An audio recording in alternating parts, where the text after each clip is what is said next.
بسم الله الرحمن الرحيم.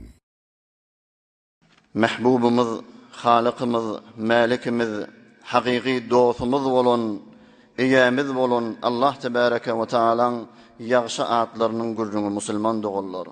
58. adı El-Muhsi Celle Celaluhu. El-Muhsi deydi bilyen Huday Teala. Yöne bilye, bilen zadının da tamamı cüz'iyatı bilen fanne çelli bilye. El-Alimu بعدد أجزاء الموجودات وعدد حركاتهم وسكناتهم. Dünyada neçe tane insan var, neçe tane hayvan var, neçe ferişte var, neçe cin var. Şolar bir insanın kalbi neçe gedek vuruyor günde. Her insanın, her hayvanın bedenine neçe tane sellul var. Zarabanı kalbi, harekati, sekenati, neçe kelime ağzından çıkıyor ta ölüyençe. Eli ne kadar kıymetliye, ayağı ne kadar kıymetliye, tamamı harekatı, sekenati. El-Muhsi ve ahsa kulle şeyin adede. Hem mezadı sanab anırtına çeli tamamı cüz'iyatı bilin bilyen Huday Teala. Ve kulle şeyin ahsaynahu fi imamin mubin. Yevme yebâthuhumullahu cemi'an feyunebbi'uhum bima amilu ahsahullahu ve nesuh.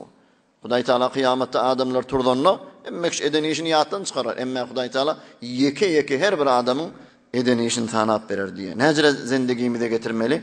El-Muhsi adı zindegimi de getirecek bolsak tamamı etyen teleke işlemini başarsak hesaba getirmeli Müslüman doğullar. Çünkü kıyamette biz yadımızdan çıkarsak da ahsahullahu ve nesuh. Huday Teala yeke hesap kitap edecek. Ve adında hasiyetlerinden cımma giyece hayta adam ya muhsi deyip de 111 gedek ayıtsa Huday Tebarek ve Teala kabrın azabından necat verir ol adam deyipdir. Huday Tebarek ve Teala yaxşı adlarının hurmatına hemmelerimizin günahını geçtin. Hemmemizi bir dünyada avrey, ahirinde iman, ahirette behişt cavidan nesip etsin. برای مشاهده ویدیوهای بیشتر به کانال یوتیوب سخنرانی های علماء ترکمن سر بزنید، مشترک بشید و منتشر کنید، اجر ببرید.